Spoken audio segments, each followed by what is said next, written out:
একটি দেশের স্বাধীনতা ও সার্বভৌমত্ব রক্ষায় শক্তিশালী সামরিক বাহিনী অত্যন্ত গুরুত্বপূর্ণ।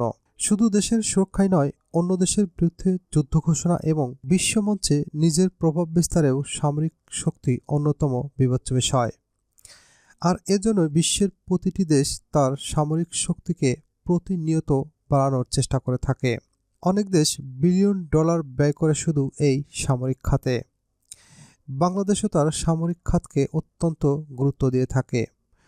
প্রতি বছর জাতীয় বাজেটের একটি বড় অংশ প্রতিরক্ষা খাতে ব্যয় হয়ে থাকে।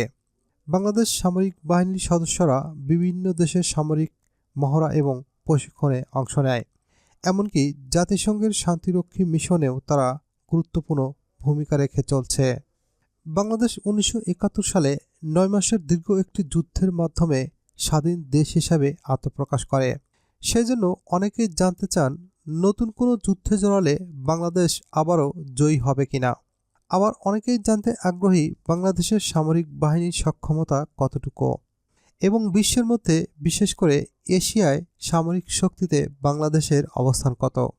বিশ্বের বিভিন্ন দেশের সামরিক শক্তি পর্যবেক্ষণ করে প্রতি বছর একটি তালিকা প্রকাশ করে সামরিক শক্তি পর্যবেক্ষক প্রতিষ্ঠান গ্লোবাল ফায়ার পাওয়ার। সেই তথ্য অনুযায়ী 2025 সালে বিশ্বের শীর্ষ 145টি দেশের সামরিক শক্তি র্যাঙ্কিং প্রকাশ করেছে এই প্রতিষ্ঠানটি। সেই র্যাঙ্কিংয়ে 35তম অবস্থানে রয়েছে বাংলাদেশের নাম। তবে এবার এশিয়ান মিলিটারি স্ট্রেংথ 2025 শীর্ষক আলাদা একটি রিপোর্ট প্রকাশ করেছে গ্লোবাল ফায়ার পাওয়ার। বিশ্বের সবচেয়ে বড় মহাদেশের 45টি রাষ্ট্রের মধ্যে বাংলাদেশের স্থান 17তম। প্রতিবেশী মিয়ানমারের অবস্থান বাংলাদেশের এক ধাপ নিচে এবং বাংলাদেশের ঠিক উপরে রয়েছে উত্তর কোরিয়ার অবস্থান। সর্বমোট 7টি আলাদা আলাদা বিষয়কে বিচার বিশ্লেষণ করে এই তালিকা তৈরি করা হয়েছে। সৈন্যশক্তির দিক থেকে র্যাঙ্কিংয়ের ক্ষেত্রে অন্যতম গুরুত্বপূর্ণ বিষয় হল সংশ্লিষ্ট রাষ্ট্রের সামরিক বাজেট। এছাড়া কোন দেশের কাছে কী কী অত্যাধুনিক অস্ত্র রয়েছে তালিকা তৈরির সময় সেটিও খতিয়ে দেখে সমীক্ষকরা। সেনাবাহিনীর আকার, নৌবাহিনী এবং বিমানবাহিনীর শক্তিকে বিবেচনা করা হয় এই সমীক্ষায়। গ্লোবাল ফায়ার পাওয়ারের সূচক অনুযায়ী এশিয়ায় সামরিক শক্তিতে শীর্ষ স্থানে রয়েছে রাশিয়া। তবে বিশ্ব র্যাঙ্কিংয়ে শীর্ষ স্থান রয়েছে যুক্তরাষ্ট্রের দখলে। তালিকা অনুযায়ী এশিয়ায় সামরিক শক্তিতে রাশিয়ার পরে রয়েছে চীনের অবস্থান। এছাড়া শুরুর দিকে আরও রয়েছে ভারত, তুরস্ক, দক্ষিণ কোরিয়ার মতো দেশ। পরমাণু শক্তিধর হলেও পাকিস্তানের অবস্থান বেশ কিছুটা নিচে, আর বাংলাদেশ রয়েছে 17তম অবস্থানে। গ্লোবাল ফায়ার পাওয়ার রিপোর্টে বলা হয়েছে বাংলাদেশের মোট সামরিক বাহিনীর আকার প্রায় 7 লক্ষ। এর মধ্যে সক্রিয় সৈন্য সংখ্যা 1,63,000।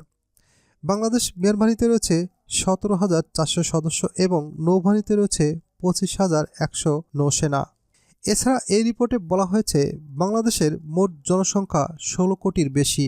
এর মধ্যে প্রায় 6,61,00,000 মানুষ সামরিক বাহিনীতে যুক্ত হওয়ার যোগ্য। এছাড়া এই রিপোর্টে আরও বলা হয়েছে যে বাংলাদেশের সামরিক বাহিনীর আকার খুব বেশি বড় না হলেও আধা সামরিক বাহিনীর দিক থেকে বাংলাদেশ বিশ্বের 1 নম্বরে। বাংলাদেশে রয়েছে 68 লক্ষের বিশাল প্যারামিলিটারি ফোর্স।